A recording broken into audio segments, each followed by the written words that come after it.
പിതാവിനും പുത്രനും പരിശുദ്ധ റൂഹായിക്കും സ്തുതി, ആദ്യം മുതൽ എന്നേക്കും തന്നെ ആമേൻ. ഇന്ന് മാർച്ച് 21 ശനി. 1 തെസ്സലോനിക്കർ 2-ാം അധ്യായം 13-ാമത്തെ വാക്യം. ഞങ്ങൾ പ്രസംഗിച്ച ദൈവവചനം നിങ്ങൾ കേട്ടു, മനുഷ്യൻ്റെ വചനമായിട്ടല്ല, സാക്ഷാലാകുന്നത് പോലെ ദൈവവചനമായിട്ട് തന്നെ കൈക്കൊണ്ടതിനാൽ ഞങ്ങൾ ദൈവത്തെ ഇടവിടാതെ സ്തുതിക്കുന്നു. വിശ്വസിക്കുന്ന നിങ്ങളിൽ അത് വ്യാപരിച്ചു കൊണ്ടിരിക്കുന്നു. കർത്താവിനാൽ സ്നേഹിക്കപ്പെട്ടവരെ, ഒരു വലിയ നോമ്പിലൂടെ നാം യാത്ര ചെയ്യുമ്പോൾ ഗൗരവമായ ഒരു ചോദ്യം വചനം നമ്മോട് ഉന്നയിക്കുകയാണ്. ദൈവവചനം നമ്മുടെ ജീവിതത്തിൽ എത്രത്തോളം പ്രവർത്തിക്കുന്നുണ്ട്? നാം ബൈബിൾ വായിക്കുന്നവരാണ്, വചനങ്ങൾ കേൾക്കുന്നവരാണ്, വചന ശുശ്രൂഷകളിൽ പങ്കെടുക്കുന്നവരാണ്. എന്നാൽ ഒരു വലിയ സത്യം നാം ഓർക്കേണ്ടതുണ്ട്. ദൈവവചനം കേൾക്കുന്നത് മാത്രം പോരാ, അത് ഹൃദയത്തിൽ സ്വീകരിക്കുമ്പോഴാണ് അതിൻ്റെ ശക്തി ജീവിതത്തിൽ പ്രവർത്തിക്കുന്നത്. വചനം കേൾക്കുന്നത് ചെവിയുടെ ഒരു പ്രവർത്തനമാണ്, എന്നാൽ വചനം സ്വീകരിക്കുന്നത് ഹൃദയത്തിൻ്റെ പ്രവൃത്തിയാണ് എന്നത് നാം ഓർക്കുക. നാം ഇന്ന് ധ്യാനിക്കുന്ന വചനം നമ്മോട് പറയുന്നു, ബൈബിൾ ഹൃദയത്തിൽ സ്വീകരിക്കാതെ ഇരുന്നാൽ അച്ചടിച്ച വചനം അക്ഷരമായി മാത്രമേ നിലനിൽക്കുകയുള്ളൂ. എന്നാൽ ഹൃദയത്തിൽ സ്വീകരിച്ചതായ വചനം അത് ദൈവശക്തിയായി മാറും.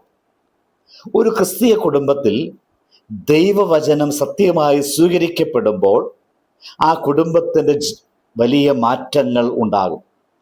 ദൈവവചനം നമ്മെ സ്നേഹിക്കാൻ പഠിപ്പിക്കും, ക്ഷമിക്കാൻ പഠിപ്പിക്കും, സഹിക്കാൻ പഠിപ്പിക്കും. എഫേസ്യ ലേഖനം 4-ാം അധ്യായത്തിന് 32-ാമത്തെ വാക്യത്തിൽ പൗലോസ് അപ്പോസ്തലൻ പറയുന്നു, ഒരുവൻ മറ്റൊരുവനോട് ദയയുള്ളവരാകുവിൻ. ദൈവവചനം സ്വീകരിക്കുന്ന ഭവനത്തിൽ കോപത്തേക്കാൾ ക്ഷമ കൂടുതലായിരിക്കും, തർക്കത്തേക്കാൾ സമാധാനം കൂടുതലായിരിക്കും, സ്വാർത്ഥതയേക്കാൾ സ്നേഹം ഉണ്ടാകും. അതുകൊണ്ട് തന്നെ ഇങ്ങനെ പറയാൻ സാധിക്കും, ദൈവവചനം വായിക്കുന്ന കുടുംബം നല്ലതാണ്. എന്നാൽ ദൈവവചനം ജീവിക്കുന്ന കുടുംബം അനുഗ്രഹമായി മാറും. കുടുംബജീവിതത്തിലെ പ്രതിസന്ധികൾക്കും പ്രശ്നങ്ങൾക്കും സമ്മർദ്ദങ്ങൾക്കും നടുവിൽ ദൈവവചനം നമ്മെ വഴി നടത്തുന്നു. പ്രതിസന്ധികൾ ഉണ്ടാകുമ്പോൾ കോപത്തോടെ പ്രതികരിക്കുവാൻ നമ്മെ പ്രേരിപ്പിക്കുന്ന ലോകത്തിനിടയിൽ ദൈവവചനം നമ്മെ പ്രാർത്ഥനയിലേക്ക് ക്ഷണിക്കുന്നു. വചനം നമ്മെ പഠിപ്പിക്കുന്നു, ദൈവത്തിൽ ആശ്രയിച്ചാൽ സമാധാനമുണ്ടാകും. അതുകൊണ്ടാണ് പറയുന്നത്, ഭവനത്തിൽ വചനം വായിക്കുമ്പോൾ ആ കുടുംബം വളരും. ജീവിതത്തിൽ വചനം നടപ്പാക്കുമ്പോൾ ആ കുടുംബം മാറും എന്ന് പറയുന്നു. പ്രിയപ്പെട്ടവരെ, ഈ നോമ്പുകാലം നമ്മുടെ ഒരു തീരുമാനം ആവശ്യപ്പെടുന്നു. നാം ദൈവവചനം കേൾക്കുന്ന ക്രിസ്ത്യാനികളായി മാത്രം തുടരണമോ, അതോ ദൈവവചനം ഹൃദയത്തിൽ സ്വീകരിച്ച് ജീവിക്കുന്ന ക്രിസ്ത്യാനികളായി മാറണമോ? വചനം കേൾക്കുന്നത് മാത്രമല്ല, അത് ജീവിതത്തിൽ നടപ്പാക്കുവാൻ നാം ശ്രദ്ധിക്കേണ്ടതുണ്ട്. ദൈവവചനം സ്വീകരിക്കുന്ന ഹൃദയം ദൈവത്തിൻ്റെ അത്ഭുതങ്ങൾ കാണും. ദൈവവചനം സ്വീകരിക്കുന്ന ഭവനത്തിൽ ദൈവത്തിൻ്റെ അനുഗ്രഹം കൂടുതലായിട്ട് വസിക്കും. നമ്മുടെ ഭവനങ്ങളിൽ ബൈബിൾ നമ്മൾ സൂക്ഷിക്കാറുണ്ട്. അത് വെച്ചിരിക്കുക മാത്രമല്ല, അത് തുറന്ന് വായിക്കുവാൻ, അതിലുപരി അതിനെ ഹൃദയത്തിൽ സ്വീകരിക്കുവാൻ നമുക്ക് സാധിക്കണം. ഹൃദയത്തിൽ സ്വീകരിക്കുന്നത് മാത്രം പോരാ, അത് ജീവിതത്തിൽ നടപ്പാക്കുവാൻ നാം ശ്രദ്ധിക്കേണ്ടതുണ്ട്.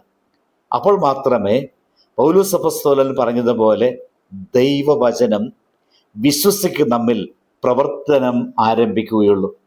അപ്പോൾ നമ്മുടെ ജീവിതത്തിൽ അതിനായി പരിശ്രമിക്കുവാൻ നമുക്കൊരുങ്ങാം.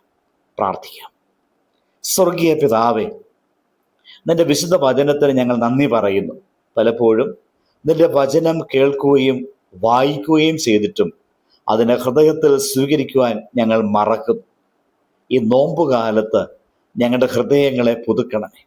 നിന്റെ വചനം ഞങ്ങളുടെ കുടുംബങ്ങളിൽ പ്രവർത്തിക്കണമേ. ഞങ്ങളുടെ ഭവനങ്ങളിൽ സ്നേഹവും സമാധാനവും ക്ഷമയും നിറയുവാൻ അനുവദിക്കണമേ.